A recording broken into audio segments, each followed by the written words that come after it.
नमस्कार मित्रों, स्वाध्याय 1.3 ની શરૂઆત કરતાં પહેલાં આપણે પ્રમેય 1.3 વિશે થોડી જાણકારી મેળવી લઈએ। તો પ્રમેય 1.3 છે, ધારો કે p એ કોઈ અવિભાજ્ય સંખ્યા છે, ધન પૂર્ણાંક a માટે a² એ p વડે વિભાજ્ય હોય તો a પણ p વડે વિભાજ્ય થાય। હવે આ પ્રમેયની આપણે સાબિતી મેળવવા માટે એક એક્ઝામ્પલ લઈ અને એના વિશે થોડી માહિતી મેળવીએ। p એ એક અવિભાજ્ય સંખ્યા છે। હવે p તરીકે આપણે એક્ઝામ્પલમાં 3 લઈએ છીએ। ધન પૂર્ણાંક a માટે હવે કોઈ ધન પૂર્ણાંક a લેવાનો છે। ધારી લો કે a = 9 છે। a² એ p વડે વિભાજ્ય હોય તો a² કરવાનો। a² કેટલો થાય? a = 9 છે તો a² બરાબર 81 થાય। માટે a² એ p વડે વિભાજ્ય છે કે નહીં આપણે ચેક કરવા માટે a² એટલે 81 અને p એટલે 3। 81 એ 3 વડે વિભાજ્ય છે કે નહીં આપણે જાણીએ છીએ કે 81 ભાગ્યા 3 કરીએ એટલે 27 મળે છે। માટે a² એ p વડે અહીં વિભાજ્ય છે। તેથી આપણે આગળનું સ્ટેટમેન્ટની અંદર કન્ડિશન ચેક કરીએ। જો a² એ p વડે વિભાજ્ય હોય તો a પણ p વડે વિભાજ્ય થાય। હવે આ પ્રમેયની અંદર એવું કીધેલું છે કે જો a² એ p વડે વિભાજ્ય હોય તો a પણ p વડે વિભાજ્ય થવા જોઈએ। આપણે હવે ચેક કર્યું કે a² એ p વડે વિભાજ્ય છે। અહીંયા a² ને p વડે ભાગાકાર કરીએ આપણે તો જવાબ મળે છે આપણને 27। તેથી કહી શકીએ કે a² એ p વડે વિભાજ્ય છે। તો આગળની કન્ડિશનની અંદર આપણે એ જોવાનું છે કે હવે a પણ p વડે વિભાજ્ય થશે। હવે a કેટલા છે? a છે 9 અને p છે 3। માટે અહીંયા 9 ભાગ્યા 3 કરીએ એટલે આપણને મળશે 3।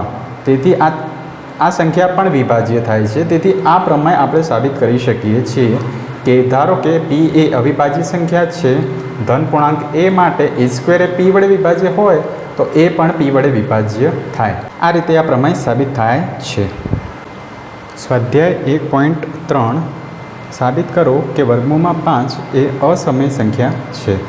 હવે વર્ગમૂળમાં 5 ને અસમય સંખ્યા સાબિત કરવા માટે એનાથી ઉલટું આપણે વિચારવાનું છે કે ધારો કે વર્ગમૂળમાં 5 એ સમય સંખ્યા છે એવું આપણે ધારવાનું છે। તેથી આપણે જાણીએ છીએ કે સમય સંખ્યા હોય તો સમય સંખ્યાની ડેફિનેશન શું છે? જે સંખ્યાને p/q સ્વરૂપમાં લખી શકાય એવી સંખ્યાને સમય સંખ્યા કહેવાય। તો વર્ગમૂળમાં 5 બરાબર શું થાય? p/q થાય। તેવા પૂર્ણાંકો p અને q આપણને મળે છે। અહીં આપણે જાણીએ છીએ કે છેદમાં q છે, તેથી q ≠ 0 થાય। qની કિંમત ક્યારે 0 હોઈ શકે નહીં। p અને qમાં એક સિવાય કોઈ સામાન્ય અવયવ હોય તો સામાન્ય અવયવ વડે એને ભાગતા એને અતિ સંક્ષિપ્ત સ્વરૂપે લખવામાં આવે ત્યારે આ રીતે આપણે લખી શકીએ છીએ કે વર્ગમૂળમાં 5 બરાબર a/b। આ એનું અતિ સંક્ષિપ્ત રૂપ છે। વર્ગમૂળમાં 5 બરાબર a/b। અહીં a અને b પરસ્પર અવિભાજ્ય સંખ્યાઓ છે જેની અંદરથી કોઈ સામાન્ય અવયવ મળતો નથી।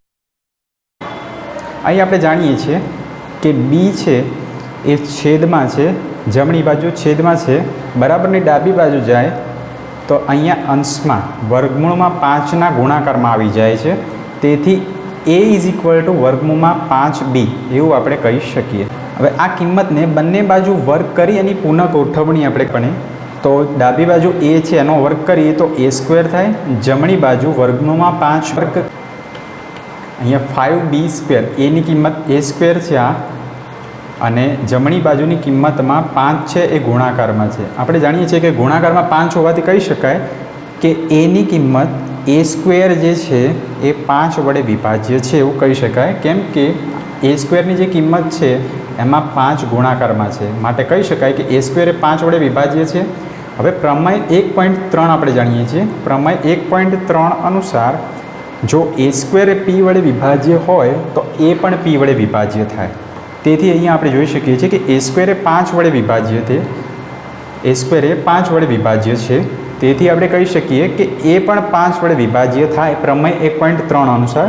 તેથી કોઈ પૂર્ણાંક c માટે a = 5c કિંમત મળે, આ કિંમત છે। તેથી આપણે સાબિત કરી શકીએ કે a પણ 5, અહીં એની કિંમત bમાં મૂકવામાં, આ જે એની કિંમત છે a = 5c એ કિંમત a² = 5b² એ સમીકરણની અંદર આપણે મૂકીએ તો અહીંયા આ કિંમત મળે, આપણે ડાબી બાજુ જોઈ શકીએ છીએ કે એ સ્ક્વેર છે, એ સ્ક્વેરની જગ્યાએ કેટલા થશે અહીંયા 5c નો કાઉન્સ બાર સ્ક્વેર કરીએ તો 5નો સ્ક્વેર છે 25 અને cનો સ્ક્વેર છે એટલે c સ્ક્વેર, એટલે ટોટલ આપણને કિંમત મળશે 25c સ્ક્વેર એ સ્ક્વેરની જગ્યાએ.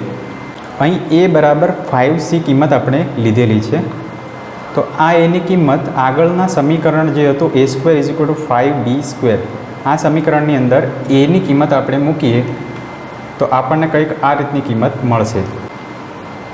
અહીં આપણે જોઈ શકીએ છીએ કે એ સ્ક્વેર હતા, એની જગ્યાએ આ 5cની કિંમત મૂકીએ સ્ક્વેર કરીને તો 5નો સ્ક્વેર 25 અને cનો સ્ક્વેર c સ્ક્વેર, તેથી એ સ્ક્વેરની જગ્યાએ અહીંયા 25c સ્ક્વેર લખ્યા અને જમણી બાજુ એમનું એમ રહેવા દીધું છે 5b સ્ક્વેર, તેથી આપણે કહી શકીએ 25c સ્ક્વેર બરાબર 5b સ્ક્વેર.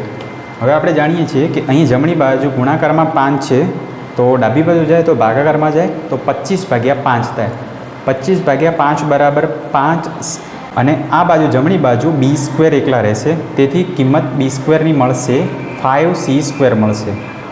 અહીં આપણે જોઈ શકીએ છીએ કે ગુણાકારમાં b સ્ક્વેરના ગુણાકારમાં 5 મળે છે આપણને, તેથી કહી શકાય કે b સ્ક્વેર એ 5 વડે વિભાજ્ય છે, તેથી આપણે એ પણ કહી શકીએ પ્રમેય 1.3 અનુસાર કે b પણ 5 વડે વિભાજ્ય છે.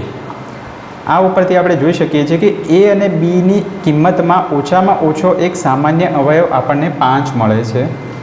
બંને સંખ્યાઓ 5 વડે વિભાજ્ય છે, a સ્ક્વેર પણ 5 વડે વિભાજ્ય છે, તેથી a 5 વડે વિભાજ્ય થાય અને એ જ રીતે b પણ 5 વડે વિભાજ્ય છે. બંનેમાં એક સામાન્ય અવયવ તરીકે 5 મળે છે આપણને, તેથી આપણે a અને bમાં એક સિવાય કોઈ સામાન્ય અવયવ નથી એવી ધારણા આપણે પહેલાં કરેલી હતી. a/b હતું, એની અંદર આપણે એવું કીધેલું હતું કે પરસ્પર અવિભાજ્ય સંખ્યાઓ છે. હવે અવિભાજ્ય સંખ્યાઓ હોય તો એની અંદર એક સિવાય કોઈ અવયવ સામાન્ય મળે નહીં, પરંતુ અહીંયા કેવું થાય છે કે બંનેમાં 5 સામાન્ય અવયવ મળે છે, તેથી આપણે કહી શકીએ કે આ ધારણા આપણી ખોટી પડે છે. બંને આપણે આગળ એવું ધારેલું માં 5 બરાબર a/b, આ a અને b પરસ્પર અવિભાજ્ય સંખ્યાઓ છે, એની અંદર એક સિવાય કોઈ જે સામાન્ય અવયવ મળતો નથી, પરંતુ અહીંયા આપણે જાણીએ છીએ કે બંનેમાં એક સામાન્ય અવયવ 5 આપણને મળે છે. આ બંને વસ્તુમાં વિરોધાભાસ જોવા મળે છે, તેથી આ વિરોધાભાસ થવાનું કારણ એવું છે કે આગળ જે આપણે વર્ગમૂળમાં 5ને સમય સંખ્યાઓ લીધેલી હતી એના લીધે આ વિરોધાભાસ જોવા મળે છે. તેથી આપણે કહી શકીએ કે આગળ જે ધારણા કરેલી હતી એ ખોટી હોવાથી વર્ગમૂળમાં 5 એ અસમય સંખ્યા છે એવું કહી શકીએ. સાબિત કરો કે 3 + 2 વર્ગમૂળમાં 5 એ અસમય સંખ્યા છે. હવે એના માટે આપણે સાબિત કરવા માટે એથી ઉલટું આપણે વિચારવાનું છે કે ધારો કે 3 + 2 વર્ગમૂળમાં 5 એ સમય સંખ્યા છે.